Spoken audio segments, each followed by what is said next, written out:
বোমা বারুদ জঙ্গিতে আবাদ, সকেট সুতলির মাকড়সার জাল। জঙ্গির সঙ্গে একের পর এক গ্রেফতারি। আব্বাস মিনারুল থেকে শুরু করে মুর্শিদাবাদের জঙ্গি ঘাঁটি। গ্রেফতারি সূত্র ধরে খাগড়াগড় বিস্ফোরণের অন্যতম কারিগর জেএমবি সদস্য তারিকুল ইসলামকে হাতে পেয়েছে বেঙ্গল স্টেট।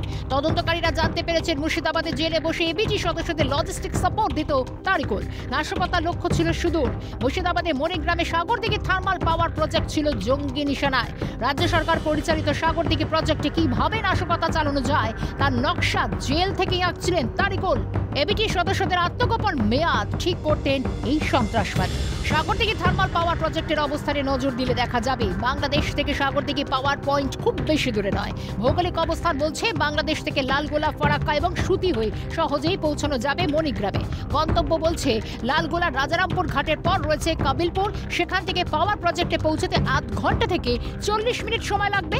লালগোলা চিটাসনগর ঘাট পার হলেই সাগরদিঘির পাটকেলডাঙ্গা, আর সেখান থেকে মণিগ্রামের থার্মাল প্রজেক্ট 15 কিলোমিটার রাস্তা। ফারাক্কার NH 12 হয়ে অনুপপুর থেকে ঝাঁ চকচকে রাস্তা দিয়ে মণিগ্রাম পাওয়ার প্রজেক্ট অদূরে।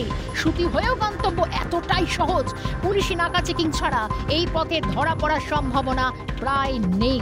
আর এই এলাকাগুলি চর থেকে দূরে হওয়ায় বিএসএফ এর আওতাধীন নয়, ফলে নাশকতার জন্য একেবারে নিরাপদ এবং সুস্থ পরিবেশ সাগরদিঘি পাওয়ার প্রজেক্ট। মুর্শিদাবাদের জেলে বসে কি তথ্য দিচ্ছিল তারিকুলকে?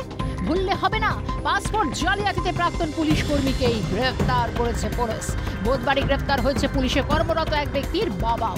জাল পাসপোর্টের জাল এবং জঙ্গিদের গতিবিধি কোথাও যেন দুয়ে দুয়ে চার করে দিচ্ছে।